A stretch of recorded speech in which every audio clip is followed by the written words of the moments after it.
today's thing is what were the key things that helped India make that transition.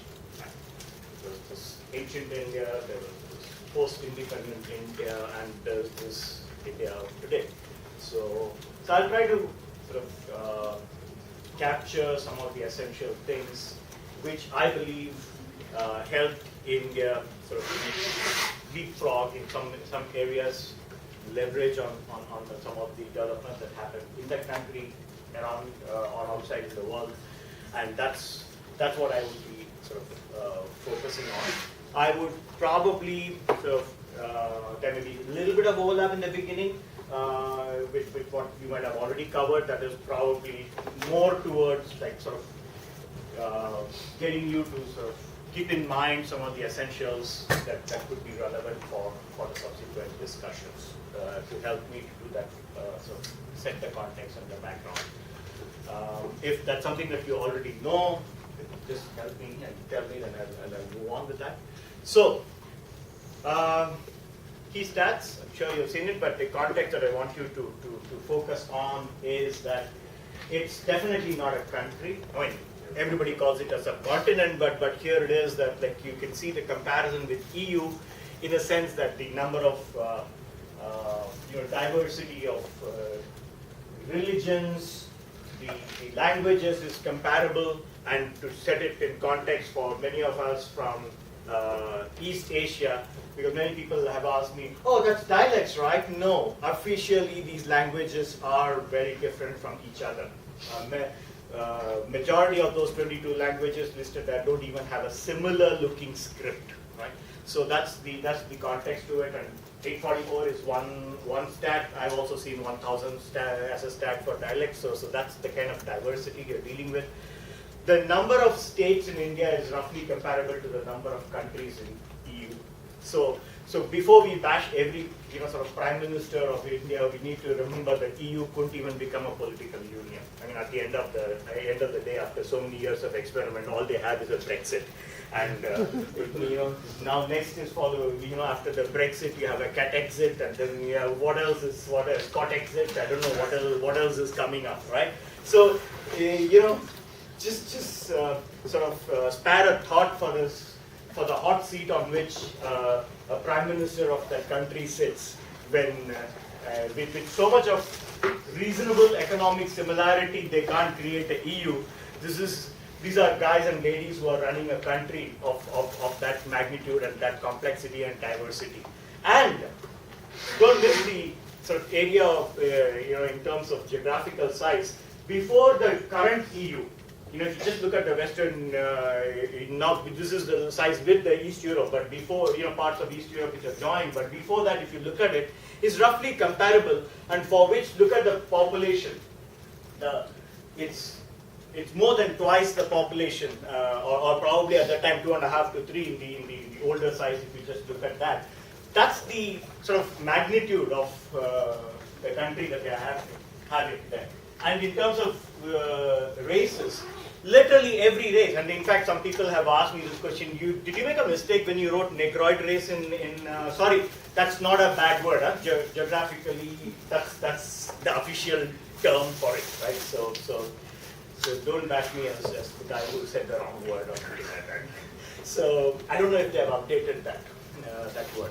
So that in the southern islands, in what are called the Andaman Islands, which are between India and Africa, there are people who look more African, and my pet way of saying it is that if they are found in New Delhi, it's quite likely that the policeman will stop them and ask for their identity card, which unfortunately they won't have because the identity number system is only now coming up, and I don't know whether it's gone all the far-flung areas people have got it or not. So that's the nature and complexity of that country, and some of the, if not all of that, by now you should be knowing it, that not all Indians are vegetarians, not even most of them. It's the other way around. About 30-40% of the people at the most are probably vegetarians, but since you get to see them, get to know them more, there is a widespread belief.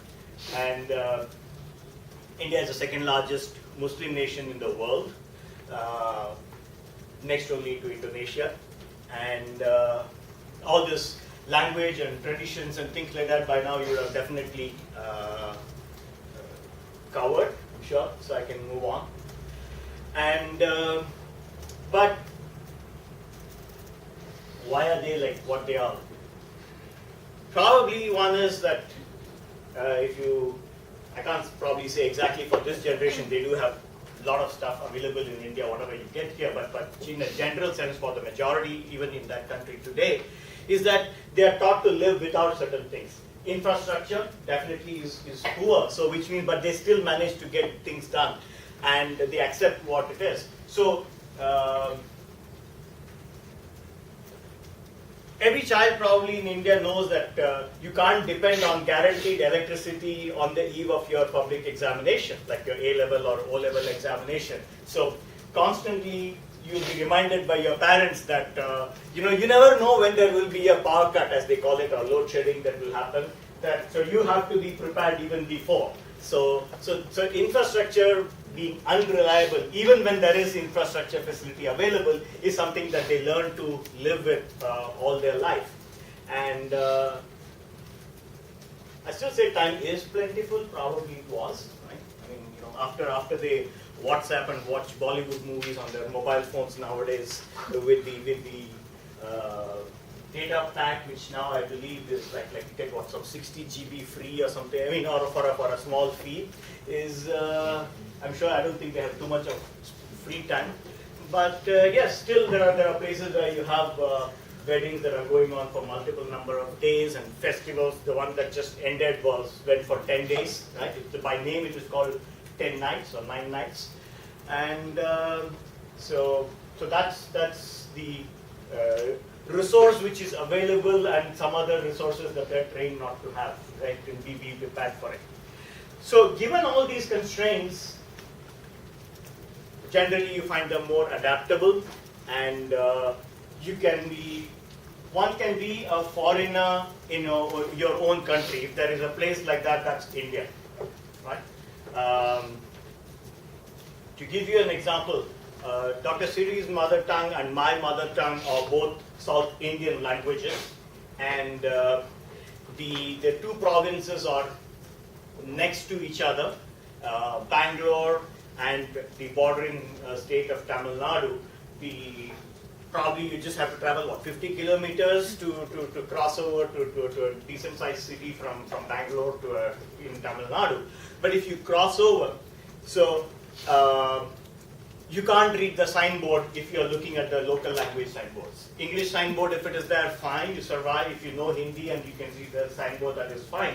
But if you cross from the two states, and I can read right in my mother tongue, and so can she, but if we cross over, we will be foreigners just at not even 50 kilometers, because we'll be completely illiterate. You can't read the signboard. I go to Bangalore, I can't read what the bus is saying, that where it is going. So that's not just not an isolated case, it just repeats itself for rest of the country. So if you're so used to being a foreigner in your own country for making a small 25 km or a 50 km travel, hey, why will it be difficult for you to adjust in another country? Because that's what happens to you on your normal life in your own home country. You can't read the signboards. And in most other countries, you see English signboards in Singapore or in Hong Kong, hey, you're fine with that. So the signboards that I can read when I go to Bangalore, the doctor's signboard, because it's a Red Cross, right? Other than that, I can't read most of the signboards. Right? So, and why I emphasize Bangalore and Chennai and Hyderabad is those are the big cities, right? If that's the situation there in those cities, you can imagine as you go deeper into it. So by nature, you get to be adaptable. That's my point. That by nature or by the necessity of it is, you're not only adaptable, you become multicultural, because that's what it is. There are lots of people who speak the other language who come to these big cities and live, because that's where the jobs are, that's where the income is. And so if you have all these infrastructure constraints and everything else is by chance, then you'll believe in destiny. If you can't even take electricity for granted for your A-level examinations, definitely you'll start believing in destiny. And yeah, what excites an Indian? If you ever go to India and you want to have a conversation, easy topics, 3 areas: movies, cricket, food. So definitely movies and cricket. You can talk about them. Don't worry if you don't know them. I mean, just sort of ignition key and just turn the ignition key and they will keep talking. Right? So turn it on and they'll keep talking about it. They'll explain to you the whole game, all the movies, etc., etc. And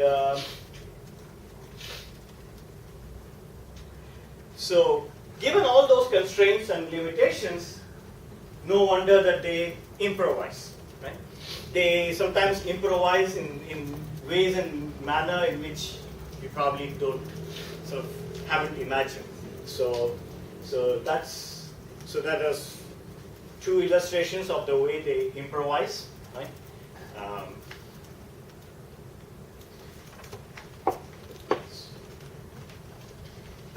And they learn to manage with what they have. If they don't, I have one of my family friends' experience to share. When the Indian kids here, they go to in Singapore, they go to learn cricket. First thing they do is they spend $200 or more of their parents' money to buy the whole gear, right? For arm guard, leg guard, this guard, that guard, few guards for private parts which I won't mention. And so they have all the whole kit, and before they step onto the field, that's exactly how they learn. And this boy was pretty good, and his father was happy investing in it because he was already at a level at which he could was looking at. He was probably beginning to play for Singapore under 13 or whatever it is, and so this was a good, decent player in the team. So during the summer holidays, they go to Chennai, and because they had some time, the father enrolls him for a cricket coaching session in Chennai. So true to his Singaporean style, this guy like has all the guards, this thing, and goes like a knight in armor, shining white armor, and then just goes there and stands there. And then there's one young kid coming who goes to the end of the field, removes his Havaiana, not Havaiana obviously, one of those torn slippers, poor fellow. He removes the slippers and starts running down and bowls to him, like baseball. You chuck the ball, right? That's what is cricket. You chuck the ball at the batsman or the batter. So a bowler bowls 6 balls, right? So one after the other. So 6 of them, they were like music, just flying past this guy or our friend, and he has no clue what happened. So then he gets out, comes back to Dad, and says, Dad, what was this guy? He says, like, yeah, this guy came from slums nearby. So the cricket coaching school had a system by which they were inviting neighborhood kids to be part of it. Those who were underprivileged to also be trained, and there was a high potential kid, and he was part of the coaching. And here was a kid who doesn't have any gear or anything. He has broken bathroom slippers, and then he leaves that and then just comes and goes, and you can't even face that guy's thing. So they learn to manage with what they don't, without anything. So that's what I just wanted to highlight. Like in sharp contrast with us, where we get everything and then we start learning. These people just go and do it.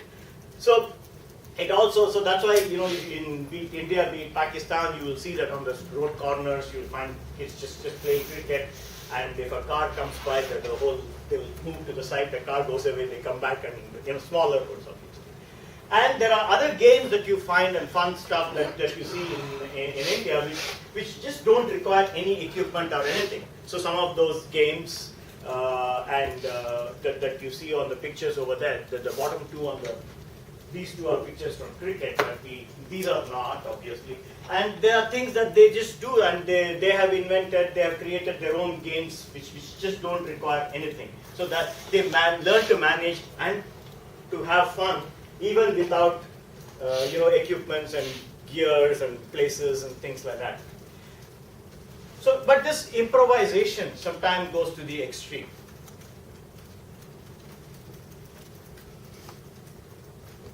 That's also India.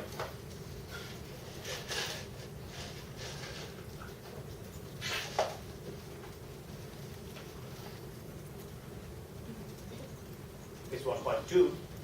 So, and it is a multi-religious country. I already highlighted the number of races that they have there, and so keep this diversity and complexity in mind, and let's move to where it was. And I'm sure you have covered most of it, but I'm just going to focus on the post-independence period. That India was more about self-reliance, doing it yourself, investing in your own institutions and people, being more inward-looking. Government monopolies, but it was also the flavor of the world, to be fair to India. It was not only India which was like that. I mean, Britain had its own monopolies till Margaret Thatcher dismantled it, government monopolies. So did many countries of the world. But only thing was that reformation and moving to, dismantling those government entrenched monopolies happened in UK, in Singapore, even in China, a little bit earlier than it happened in Singapore. So India arrived late on that, till I put the number 1990 for a reason, because in 1991 was when the opening up happened, but till that time it was a place like that, but even China had opened up earlier than India. Singapore had, and all your GLCs are of the legacies of leftovers of that era, where around the world governments had monopolistic control over many of the things what they considered essential. And so India did discourage foreign direct investment. They kept on restrictions on what should be invested in, what should be not invested in. They even had control on how much was produced by a factory. They were worried that the large companies would behave in a monopolistic fashion. So they had a law called Monopolistic and Restricted Trade Practices Act.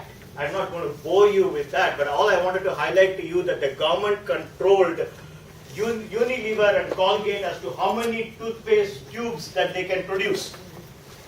If they produce more than that, they were penalized. So, which is exact opposite of what you think of in capitalist economy, that you produce more and you're more efficient with the given resources. It was the opposite. You produce more than what I told you, you'll be penalized. You'll not be complimented. You'll not be given any medals for that. Okay. So, and industrial labor, like in the US, in the Europe, that was an era where the labor unions had a stronger control, like the rest of the world. So, which effectively meant that the productivity was low, the growth was low, and there used to be a term called Hindu rate of growth that was below 3%. So economists did talk about something called Hindu rate of growth. That means this country will never grow beyond the rate of 3%. So, and so I talked about the quotas even for toothpaste production. And the cost of capital was high. The incentive to innovate or invest, to grow, wasn't there. Because if you're an automotive manufacturer, there probably was one more company which was going to be another car manufacturer, and between the two of you, you just managed to control it. So even if you are producing the 1950 model in 1990 or 1980, the government didn't bother, no one talked about innovation and the improvisation, saying nobody told you that hey, rest of the world the cars look nicer, why can't your cars look nicer? There was no incentive to change anything. So that is what it was. And then the whole decline led to a situation where India's foreign exchange reserves in 1991 was just $1 billion, right? And that was, in those days, just enough to cover 2 weeks or less of imports, which is a very precarious situation for a country of that size and magnitude. So that's when India finally woke up and they started liberalizing. And it's been gradual, it's not been dramatic, but the initial steps definitely were significant to begin with, and I'll talk about them in a minute. It's not that there were no multinationals or transnational corporations in India before. That is not the case. There were many who were already there, and for historical reasons, you have the Lever brothers, you had the which is called Hindustan Unilever, now known as Unilever, Colgate, Coca-Cola, the well-known banks, IBM, all of them were there. But there was a time in the 1970s, late 70s, when the government said that they should have more local shareholding, and companies like Coca-Cola, IBM left the country and went. So they all came back after the liberalization, so there was a period when these companies were not there. So finally, the sleeping giant woke up in the early 90s, and slowly, right? And woke up from its slumber, and let's see what it does with that. So then we had the whole reduction of import duty. I'm not going to bore you with that, but basically that lot of initial impetus to open up the economy did take place.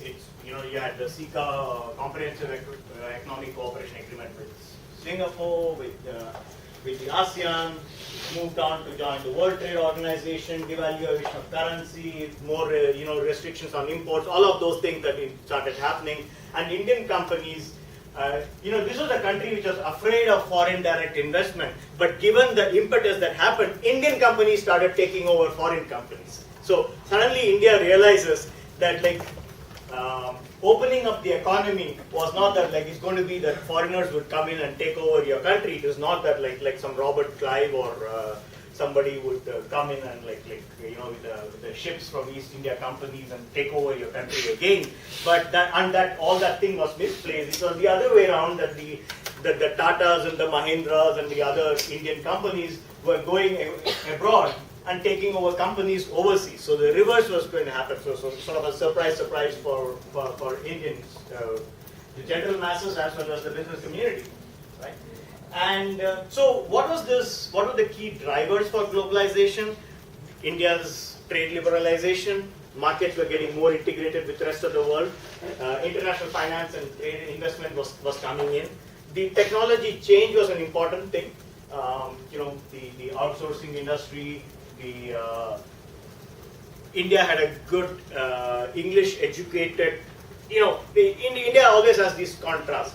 There's a huge population which has not been given primary education. They don't have schools, they don't have blackboards, they don't have chalk pieces, whatever it is, they don't have that on one end. And on the other extreme, you have the highest and the best of education available, most competitive. The probability of getting into some of those educational institutions is lower than getting into MIT or Harvard in terms of sheer probability. Something more comparable with the Chinese universities and so on. Yes, you can Google that. That was a headline from New York Times that the probability of getting into IITs is more difficult than getting into MIT. That's how America woke up, and Singapore also got to know about some of these institutions and so on. Yeah, and so the technology changed, and there were also a few key drivers that happened along with the technological change. Remember the WorldCom, Enron, and all these scandals that happened. So many of these companies, when they went down, so there were huge telecom infrastructures which were available for cheap, because they had built all the undersea cables and the world was connected. And those companies went down because they had built over capacities. And so when those went down, the companies from India and other countries could buy that, and the services were available for a much lower cost. So they could take advantage of those things, and they could have services, IT services made for rest of the world to be delivered from Indian establishments. So Indian companies perfected the art of global delivery. Now, when you talk about global delivery, what it means is that sitting there, they can deliver services for multinational corporations like your Citibank, or Unilever, or any of those large global companies who have operations from New Zealand on the east to Chile on the west as the sun goes. So these companies perfected this model of global delivery, which not only had the Indian facilities, but they also opened facilities elsewhere and took advantage of this perfect infrastructure. and they would be able to deliver these services, backup services, for support services, development services on the IT front across the as the sun moves, and which meant so effectively in the Indian IT sector, sun never set, whether it's set in British India or not, British Empire or not, but sun actually doesn't set. Therefore, for the Indian IT industry in that sense on a daily basis, because they are able to provide that. And while everybody talks about the US or European companies which have products, whether technology products, and often people say, hey, India never created products, because we all associate ourselves with products. The Indian IT services of this kind that I'm talking about, the global delivery model, is effectively for all the banks, for all your for your telecom companies, for your airlines, and so on and so forth, all the major global companies. This is like Intel inside on your laptop, which is not visible. Nobody is branding and telling you that, hey, this is India inside. Nobody tells you that. Intel inside happens, so that's why you know that there is Intel inside in your computer. If Apple doesn't say Intel inside, you don't even know what is inside, whether it is Intel or it is something else. Same thing. So you only know that whether it is Payla or whether you go to another country and your banking services are available all the time. Do you know who is providing that service? No, right? Do you know that you log in and ask for services, maybe from Amazon, and you get that service? Do you know who is providing the services at the back end? Right? You don't. So some of the things that India basically did was to take advantage of all of these, and instead of focusing on global consumers, India actually, which China did effectively, India what it did was to focus on the business customers, so you never get to know who is providing what services. So it took advantage of all the technological changes, the lower cost of global communications, all of that it took advantage of. So that's the help the transformation that India went through. Now because of that, more money was available, more disposable income, the salaries improved in India, which meant that the MNCs suddenly start finding India an interesting place to sell consumer products. So suddenly, not only the traditional ones who have been there from colonial times, but you start seeing the new ones come in. You have the Nikes come into the country, you have McDonald's come in, Pizza Hut, KFCs, you name it, more and more these companies are already entering India, and they're having a good, strong presence there. Now, so the global factors have helped that things happen so far. But then that is not sufficient enough, right? You need to have an accelerators for the transformation to continue and go deeper. Now, without an accelerator, this will sort of would have petered out.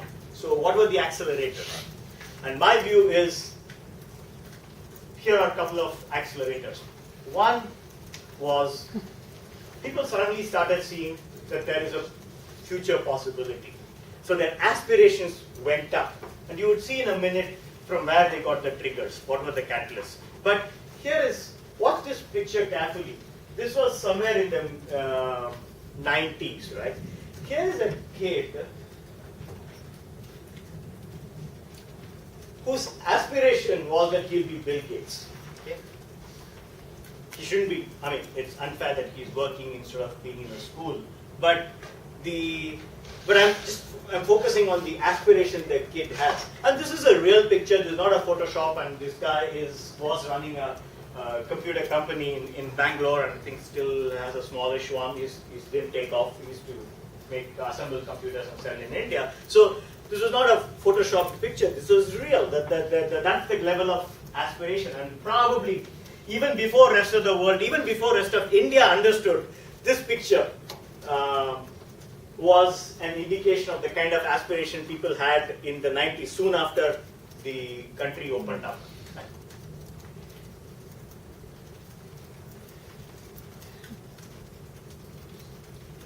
That's cable television. So satellite television. Right? Just as if in Singapore we could have cables running into the condominium and in HDB, but landed property you have a challenge with getting cables unless you pay for it.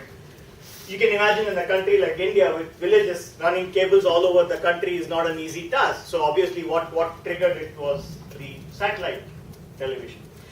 For the first time, other than the government channels, people were able to watch how, even in the villages and in small towns, they could see for themselves how people in other countries lived.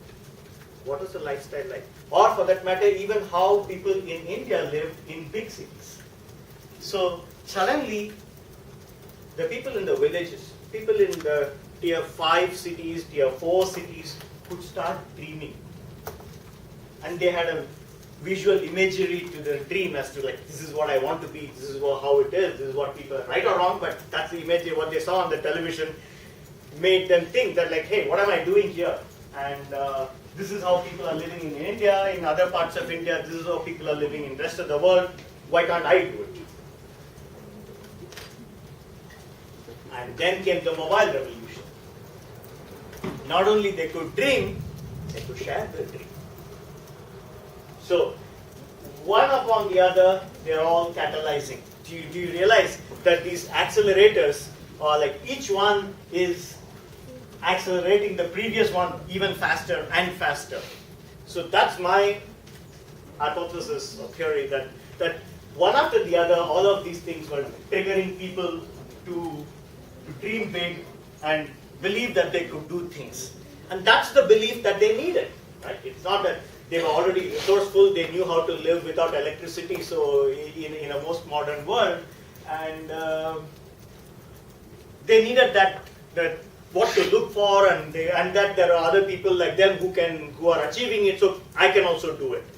And that is, it's not just a sort of a theory. Today you find that in many achievements, whether it is to entrance to these difficult to enter technological institutes, medical institutes in India, or in sports, the people who are actually coming up and dominating are those coming from tier 2, tier 3, tier 4 cities.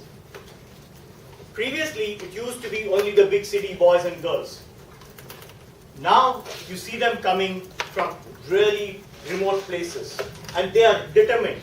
And you will find in the last few years in Indian sports, you find that the people who have gone and brought India fame, be it sports, be it music or arts, have actually come from lower income background, from lesser known cities of the country and so on and so forth. And they are doing amazing stuff because they see that other people are doing it and they have the willpower and the grunt to go through it and do it. The big city boys and girls have become more complacent. They have it all on the platter, the mobile phones, the cars, the comforts are all there, and so they don't have that drive and thing to compete. And they started winning global competition, so people could look up and believe that, like, yes, we can do it, because it's not one odd case of someone once in 15 years or 20 years or once in a generation winning something. It was literally becoming sort of year after year or year, alternate years, 94, 97, 99, and the people were starting to see victory.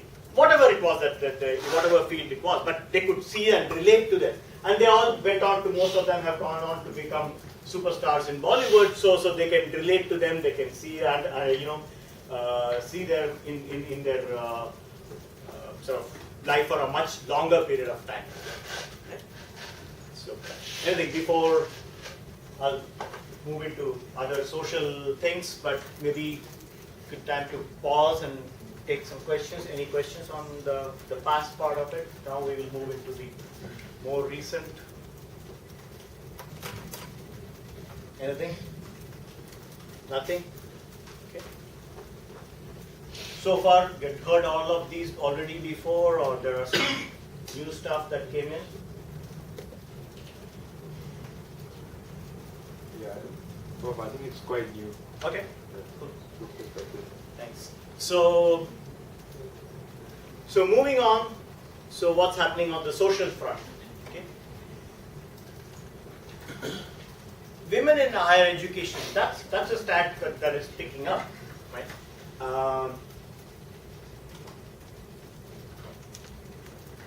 Enrollment of women in higher education has picked up significantly. About 40% of students who are studying computer sciences and related subjects are actually women. And so it's the case 1/3 in management and law and so on. So more and more women are coming into these fields, also for engineering and technology. So that's an interesting stat, but still there's a lot to go to catch up. And in some of the fields, so let me give you a thing that you can probably relate to. Janet Yellen, who is she? Fed chief, right? And her term is coming to an end. Before becoming the Fed chief, she was the deputy Fed governor, right? Fed chief. So the equivalent in India had already had, that's called the Reserve Bank governor, like your Monetary Authority of Singapore, MAS boss. So the deputy governor, so there is always only one Reserve Bank governor, like there's only one Fed chief. But the deputy, there were three at three different times, and there were three ladies, there were many at different times, there were three of them were ladies, which means Janet Yellen was the first American lady to be the deputy Fed chief, let alone being Fed chief later. But India already had three women by which time who had been the deputy governor of the Indian Reserve Bank. So it was not something new. It was new for America, but not new for India. So to be a Reserve Bank governor, you need to be something pretty serious up there in economics, right? And understand the financial systems of the country, not only your country, but multiple countries. So there had already been three women who had occupied that position. And in recent times, and currently this lady for State Bank of India. State Bank of India is, in terms of size, is one of, number of branches and is one of the largest banks in the country. It is the largest bank in India, but also one of the largest in the world in terms of number of branches that it has. Huge number of branches. And she's the boss of and she's going to retire soon. They have just announced who's going to take over from her. But not only just one bank, the other ladies are also, in their own rights, have headed other banks. HSBC had an Indian lady at the top. The ICICI, which is the largest private sector bank in India, was headed by this lady. She had the Axis Bank, which was the other private sector bank. State Bank of India, the government's largest bank itself, is currently led by a woman. And there's a whole list of women who are at the top of these banks. Whether it's investment banking, whether it is retail banking, consumer banking, you name it, and these people have been there. In fact, there was an article which I wrote, which was published in the Singapore newspapers, as to I talked to some of people who had worked with them, who were like about at that level. Like there was a lady who is in Singapore who worked very closely with her at about that, like her next to her. So she was in Singapore, so I had spoken to her and a few other people, her deputies and so on, as to what was the environment that helped them, that women, because by the time you become, it's not like government suddenly appoints you or anything like that. They had actually gone up through the ranks over 2 decades or 3 decades of working in those banks. So how did that happen? And what they shared was, the people who had been through that system shared, was that there were support from the families, there was support from in-laws, there was support from, so this is, on the one hand, you hear all the dowry deaths and atrocities. On the other hand, you have also these stories, which obviously, if you're selling newspaper, you won't report them, right? They don't make good copy, right? So there were those experiences that they had. So over a generation, people had supported. And one of the things that they talked about was that the previous chairman of ICICI Bank and so on were extremely supportive and reworked the policies of the company to encourage and support women to work. So whether it was maternity leave, whether it was to work from home, whether it was to support their children during the O-level examination and take a few months off. So they made those conducive work environments to support the women to do it. Families also initially who were hesitant to send them to manufacturing places because factory shop floor level they were not comfortable with. Obviously banks is a much different environment, air-conditioned offices, nice offices to work, so families were also supportive because they felt it was safer climate, a safer environment for them to work. So, and government was also very proactive. So they had policies like if the husband got transferred to another city, the government said that they could, if the organization could support the lady with a transfer and have a sort of in a branch which was nearby and so on. Did it work 100%? But at least the policies were in place. I mean, and there were efforts to implement and so on. So there was this conduciveness, and the proof is that there were people who managed to rise to the top. And also, many of these things were also based on professional performances. It's not just over, everything can't be sorted out, over beer and, over a discussion in a club or a golf course or something like that. So this also depended on real ability to deliver and negotiate and create and deliver values for the customer, so they were professionally evaluated. So there was this ecosystem that developed, and you had women at the top of many of the banks. And the tech industry also had a similar environment and more supportive environment. Probably a little less than the banking environment, but then you still have that IBM, HP, Accenture, Intel, and Capgemini all have had Indian bosses. Maybe some of them have recently moved out, but the fact remains that these global organizations had their India head were women at different points of time. So that has fundamentally sort of transformed the society.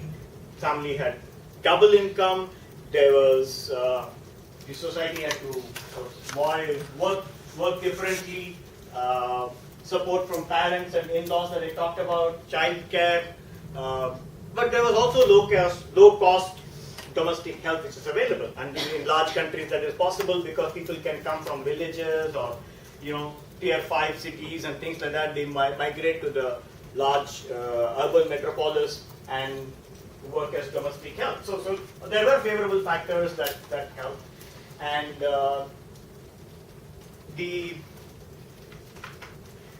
the selection criteria were also favorable, right? There were competitive examinations to get into these banks. People will, as well as that companies would go to the large business schools, the ones where only a fraction of the population gets in, and they would go to those business schools and pick up their, after grueling interview rounds, they would pick up their employees from there. So it was also like Singapore. There are pockets where you have a meritocratic recruitment system, and given the fact that there was also the diversity was already enshrined in the laws, so it helped to make sure that women came into the banking sector and technology sector and so on and so forth. So not only that I threw the stats at you about more women going into these higher education as well as engineering, technology and so on, but I'm sharing with you that the whole ecosystem has changed, has completely changed. Is it all women free and liberated, etc., etc.? That's a completely different thing. It's not so easy. It's a, what do you call, Americans use this phrase, that it's a super tanker to be turned on a dime, right? Can you do that? Not so easy. So this is, large countries like India and China can't be suddenly sort of turned around to be going in the opposite direction. But at least there are significant changes, there are significant positive development, and hopefully these will catalyze more in the future.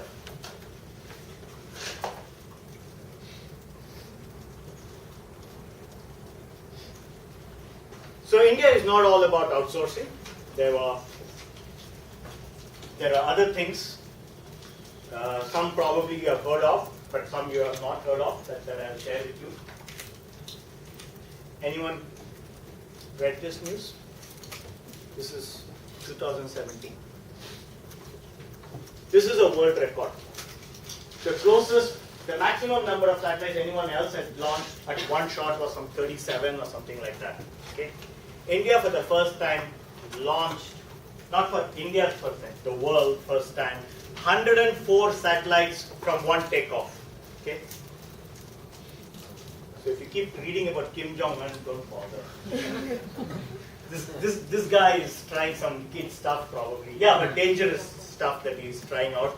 But if you want to know, who is doing real low cost. Is there a reason? Is there a reason that somebody climbs Mount Everest? So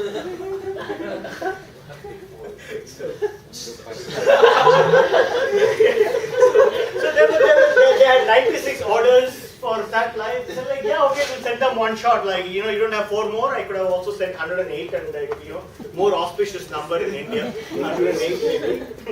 So yeah, I don't know. I don't have an answer why they sent 104. Maybe they'll up that. But of course, there would be all different sizes and so on. But interesting thing was that 96 were from private companies in USA. Like, you can't tell that like, all the Indian universities, maybe they sent their rocks and they just went and just chucked them up in the air and, so you're talking about a record. No, these were like American private companies. They wouldn't spend us a dime on it if it is not worth it, right? So, and they had already, a couple of years ago, they had already launched satellites for Singapore. Which is interesting that most of us in Singapore don't know, right? If a sneeze happens in China, we get to know it, and because it gets repeated again and again and again and again. But somehow, good news about India. It is highlighted. This was reported in Straits Times, to be fair. But we don't register it. We don't retain it. We don't remember it for a long period of time. It just like goes away. Right? It vaporizes before it even sort of is captured. So that's what it is, and India has to work on this to build up so that people take note of the things that it does. The problem is definitely with India that it is not doing enough about its own image building, public relations, not effective enough that people get to know about the positive stuff that the country does. So Singapore's satellites were launched by India, Indonesia's satellites were launched by India, and so on. And it's interesting. If you think of the Ariane satellites from Europeans or the American satellite launch, which many of them have failed, this is not bad for a country. And not only this, their Mars mission, India's Mars mission, was 1/10 of the cost of the Mars movie or something. Hollywood probably spends more on the movie than NASA's mission. 1/10 of the NASA's mission, and comparable to the money that the Martian movie was made or something like that. So they can do a Mars mission for the budget that Hollywood has to produce a film. So that's how they do low cost stuff. And many countries are.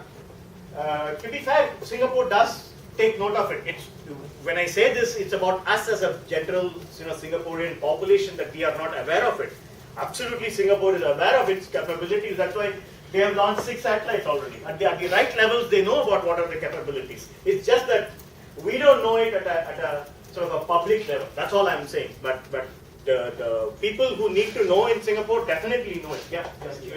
Didn't India launch any of their own satellites? Oh yeah, they do. Yeah. For this one they did 3, but regularly they do. I mean, they have their own Earth. I'll show you some more pictures.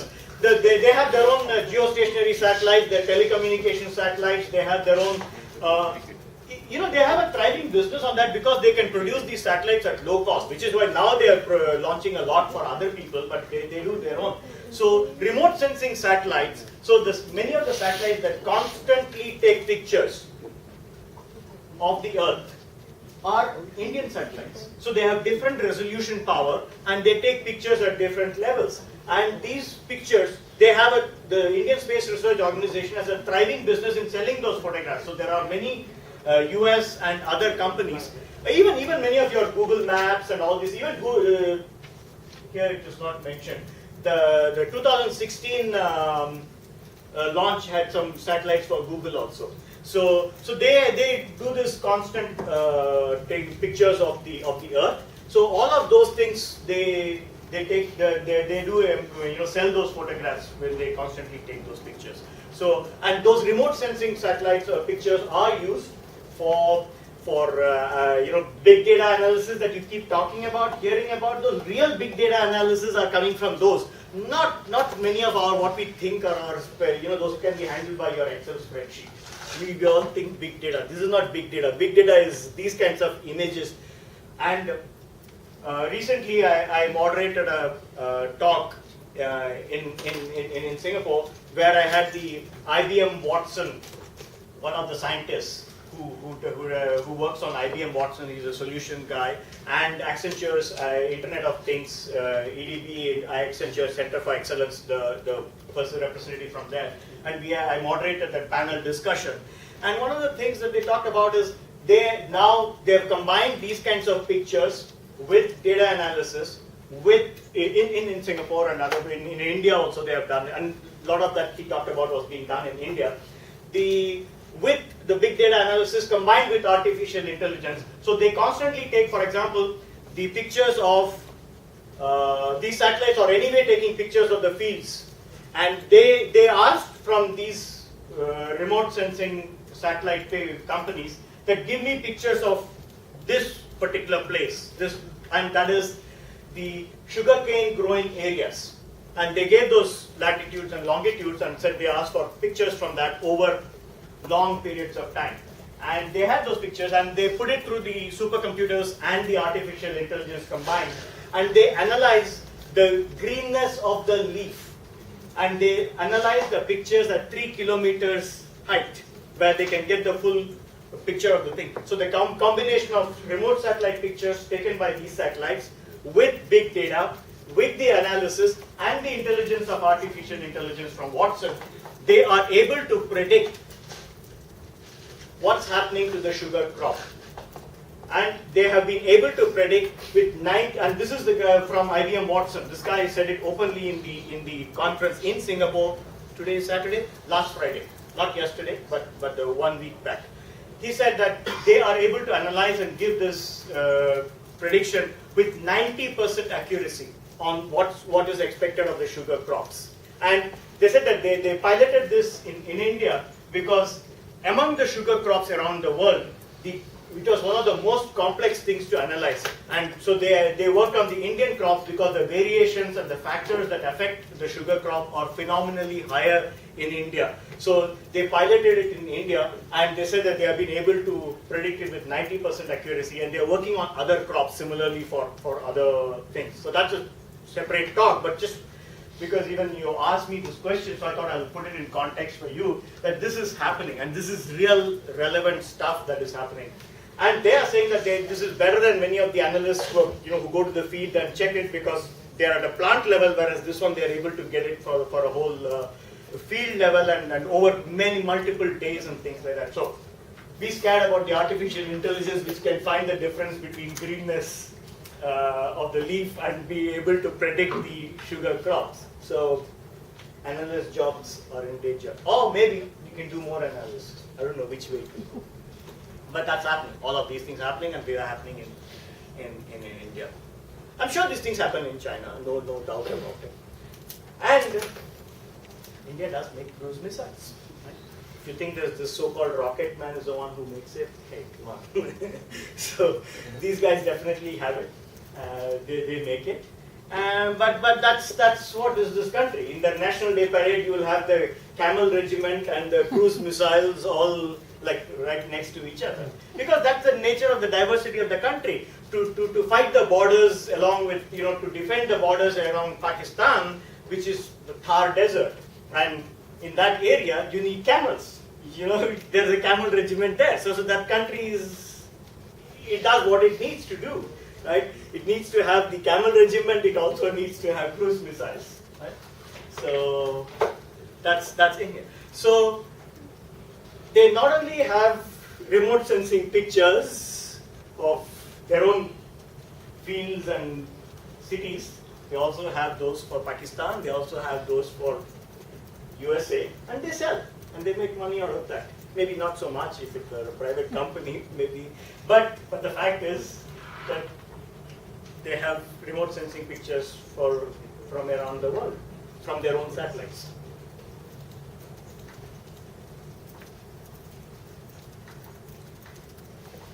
Now the other interesting part, right? We are in business school. I mean, what do we do with remote sensing satellites and cruise missiles, right?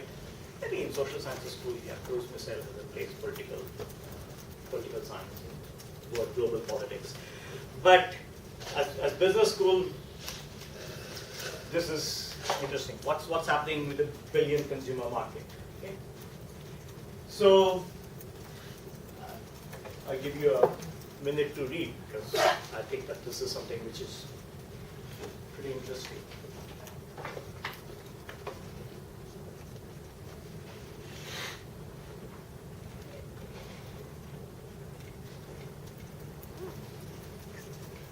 By now you would have noted that this was also the tone of my sharing with you all, that a billion people have been activated, have been catalyzed, they are getting some resources and things to do with, to respond to take advantage of what's happening in the world. They have sort of new tools for them, and given the fact where they came from, they are relatively more optimistic than we are, sort of pessimistic, right? So because their real incomes were way behind, so anything they see it as a brighter scenario, then we got more worried about what will we lose. So they had nothing to lose, so they are more optimistic and they're working hard to get what they can as the situation. So they see the future as better for them. So yes, there are many poor people, but look at the red, what is highlighted in red. Top 20% of the country has a per capita GDP of 4,000. That's not bad, because higher than that is where the takeoff takes place for many societies. That's if you go back and look at the S curves where they analyze and say like disposable income at that level people start investing in education, in other consumables, so things that companies and organizations want to sell to that market takes off at that point, and that's where India is at this point of time. But not the whole billion people, but you have that population of 200 million plus is not a bad size. Right? Decent part of European population is around that number. So even the next 40%, which is also in a sort of has a per capita income that is comparatively much better than what it used to be before for that country. Right? So again, at the next takeoff stage. So that's the Indian consumer scenario at a glance. And important thing to note here is that India is a consumption-driven economy. That's an important thing. Yes, I know about all the growth China has, but China is an investment-driven economy. The government has to constantly invest in not just big projects, super mega projects. They have to do bullet trains and then do big cities, and now they are talking about environmentally friendly cities. So they just keep on building more and more infrastructure, which is that investment-driven economy. Compared to that, India takes its own time in terms of investment-driven things. But consumption-driven is pretty interesting. And why it should be important is that there are it favorably compares with some of the other countries in terms of consumption-driven economies. So if you have a consumption-driven economy, you can sell things. So if you're in Singapore or you work for some other multinationals, you know there are possibilities to go and sell in these countries. So that's why this is interesting. Right? Now, what's the urban consumer like in India? Right? So what are the constraints that they face? City traffic is congested because India is slow in investing in infrastructure. So what China does right and India does wrong is China first builds the infrastructure, then everything follows. So you have nice, well laid out cities, and everything gets accelerated by the infrastructure that has been well built. India, the infrastructure comes after the congestion has come, and probably whatever they build now was required 10 years ago. So that's the unfortunate scenario, but still the country goes on. Right? So there is, more working women I talked about. People have migrated from smaller cities. They start getting jobs in the tech industry, manufacturing sector, other sectors, even domestic health, whatever it is that they're getting jobs as, they are moving to the city. So it's urbanization is a major trend that's happening in that country. And because of that, people are looking for, they have more affluence, they have more money, more disposable income, they're staying alone, and they want convenient foods. So definitely one area is convenient foods, clothing. They have more income now, they have credit cards, so they want to buy on installment. They also want to enjoy, instant gratification. They want to enjoy the things now, and already there's a consumption-driven economy. But in addition to that, they are getting the easy money also, and they have the disposable income, and they're getting it. So there is good catalyst for consumer goods. I know this is an old picture, but I put it for one of the for an important reason. That is, I want people to understand that multinationals were smarter. Yes, Nokia lost it, but there's a lesson to be learned, positive lesson to be learned about what happened when Nokia